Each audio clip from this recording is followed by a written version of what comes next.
again, everyone. Dave Benson here, Senior Advisor for Threat Mitigation and Global Operations for the Center for Personal Protection and Safety. I want to take a few minutes today to talk a little bit about best practices for safe terminations and separations. What we really want to do here is to determine what needs to be done to ensure that the least amount of risk of a potential violent act during the termination process. So let's start out with the meeting itself. Who should be in it? The meeting should contain at least 2 individuals, in our view. I know that many of you out there still conduct terminations one-on-one. We think that is not the best way to move forward, certainly from a safety and security standpoint, and it's also not particularly useful, and it's not considered the best practice. So if you can have 2 people, both of which are knowledgeable of the situation, that would be really useful. Also, if you have a standard practice of having the immediate supervisor in on the termination, you may want to double check to see if that supervisor is perceived to be part of the problem, or there's any animosity between the person being separated and that leader, so that we can look at that and maybe replace them with somebody else in the operational management chain that may not precipitate an undesired reaction. Be prepared for what the employee may say and how they're going to react. Due diligence ahead of time really makes a big difference. Former supervisors, in some cases colleagues, peers, whatever you need to do, obviously where you want to save face in this process, first and foremost, but gather as much information as you need before you go into that process to ensure hopefully a smooth meeting. Do you need additional resources? Do you need to have security people standing by? At the very least, as a best practice, we recommend that you always notify security in advance of every termination, because we know that these terminations, when you least expect it, can turn bad quickly. So we want to be as prepared as possible. Extra management, maybe even law enforcement, maybe even making a difficult termination if it's a high threat type of separation, to even do it remotely. But these are the things that should be discussed ahead of the actual meeting. Discuss what's going to be said. Script it, in other words. Now, I know many of you out there are going to say, you know, Dave, I've been doing this for a long time. I've done hundreds, I've done thousands. And my answer to you is, so have I. But I will tell you, if you're not prepared, it'll be that one time where someone jumps to a conclusion or misunderstands or is prepared during that meeting to act on a perceived grievance. And so we want to be as prepared as possible. What are the standard practices within your organization when you conduct terminations? Will there be extras offered, such as soft landings? Is it consistent throughout the organization, or does it depend on the case? Be prepared to think about these things ahead of time. One of the questions you will no doubt get, even though the law is very clear on this, is many people that are being separated will ask, what are you going to tell future employers? Well, we know that legally we can't tell them much. We certainly can't discuss the circumstances of a termination. Most of the time, the standard company or organizational practice is to say so-and-so worked from us from point A to point B, and they've been terminated. So make sure you understand that through your legal folks, what you can say and not say. And I can promise you that question is going to be asked to the person that's being separated. Discuss how the meeting's going to end. Because one of the problems with inappropriate termination meetings are we allow some of these individuals what I call go down memory lane. They want to discuss point and counterpoint. They want to argue their case. That is not the purpose of the separation of the termination meeting. That decision should have already been made. There should be no variance in that unless you're in a jurisdiction where there's a right of appeal. I know there's some states out there that's the case, but the vast majority, particularly those states that are right-to-work states, once that termination decision is made, absent any malice on the employer, it's final. So make sure you understand what those parameters are, what you're going to say during the meeting, how you're going to close the meeting, and no going back down memory lane. Remind the person when you call them in for the meeting what the purpose of the meeting is. And you might say, well, they know they're going to be terminated. Well, it's been my experience that they can really get themselves emotionally charged in these types of situations. Tell them exactly what the purpose of the meeting is, and then follow that script. We don't need, again, to go through step by step in the history of this, but you do need to talk about the reason why they're here, and that a decision has been made. This is a decision, and this is what we must do moving forward, supporting the discharge. One option that you can use, and it doesn't work for everyone, I call it the PCP, the praise, correct, praise concept. You praise the individual, if it's appropriate, for the work that they've done to date. You tell them as a corrective action why they're here today, and that's the reason you're discussing. And when the termination is over, you might want to see fit again to thank them for their work. This doesn't work with everyone. If someone is hostile, if someone is not listening, this may not be a good approach. But for those individuals that like to be praised, praise junkies, if you will, it could be an effective technique. So it's something to keep in mind. Remind them that the decision is final, as I said before, if it is. And it can't be reversed. This kind of puts to rest the possibility, well, is there a chance? Who else do I need to talk to?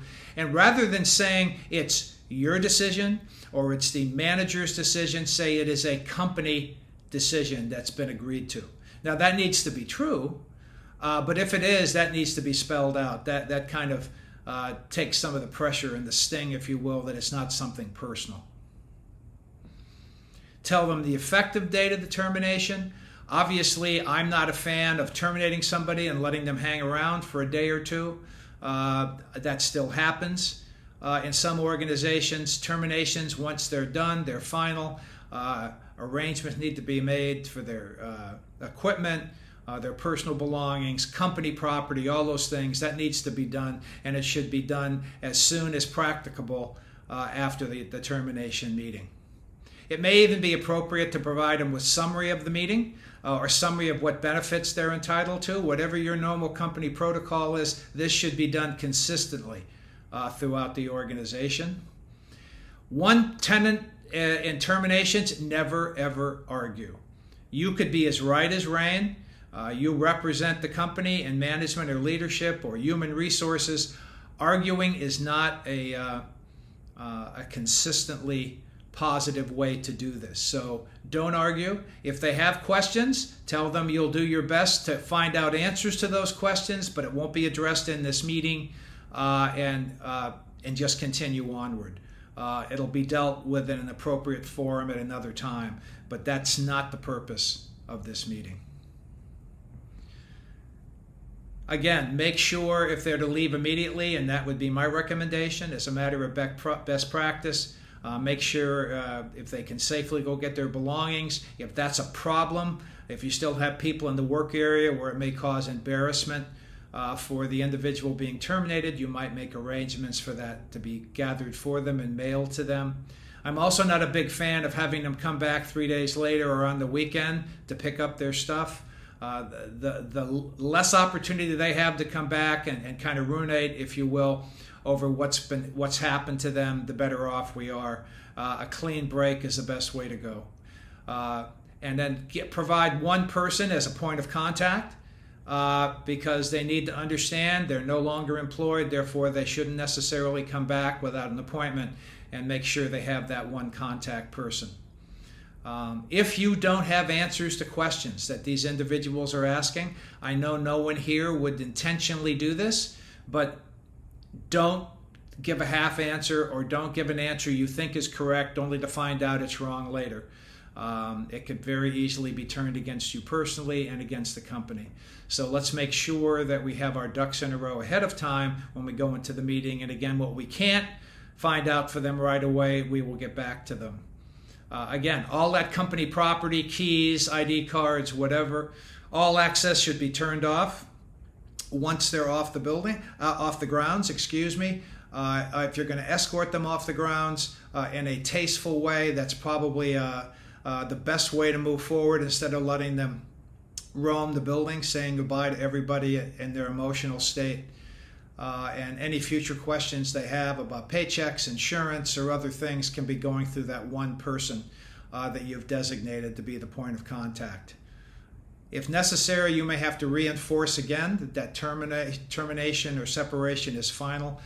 In the emotional heat of the moment, some folks don't quite get it. You get that deer in the headlight look, so we want to make sure that they clearly understand what's just occurred. Wishing the employee good luck at the closing of a meeting is perfectly appropriate. I will say no touching. You make a determination if you want to shake hands. If they want to shake hands with you, that's perfectly appropriate within parameters, but we don't want to spend time touching individuals because you can't undo that touch. And so you want to be cordial, you want to be professional, but avoid any of this kind of touching, even if you know the person very well, and escort them out of the office and maybe have somebody escort them to their desks, and then they can leave the property. Again, if there's a lot of stuff, if it's very complicated, or if it was a fairly quick termination, let's talk about maybe getting it mailed to them. By all means, do whatever it takes for them to save face. We do not want to rub people's nose into this, particularly the environment that we're in now. It may or may not be their fault. It might be a for cause termination. It may not be. It could be a reduction in force. Anything we can do to, even if it means moving some personnel away while you do the termination, having the meeting at a different time, in a different location, all these things should be considered because people's dignity is paramount and we want to help them save face as much as possible. If you are inclined to offer things like outpatient services or job search, resume writing, all those things, that would be a good time to point that out to them and offer it to them as well. Be prepared for the unlikely but real possibility that someone will refuse to leave. Don't get yourself in a situation that you are stuck by yourself in a room and someone is refusing to budge after the termination. So you need to have a plan for that, who's going to deal with that, what that looks like. What if they even return the next day? We've had a few cases of that too, where people were terminated, but the company didn't do the right thing and due diligence and cut off their access and those things, and the individual was right back in the office the next day saying they didn't think they really meant the termination and they would do better moving forward. Be prepared for those types of things. If you have in-house security, they should be briefed on that.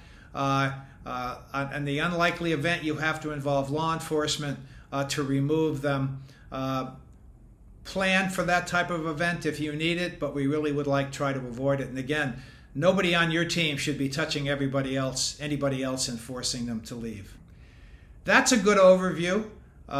We teach this at the Center of Safe Terminations. We also help organizations put together protocols for safe terminations and separations. If you have any questions at all, reach out to us. Here at CPPS, we're always happy to help. Well, that's it for today, and I hope you found it useful, and until next time.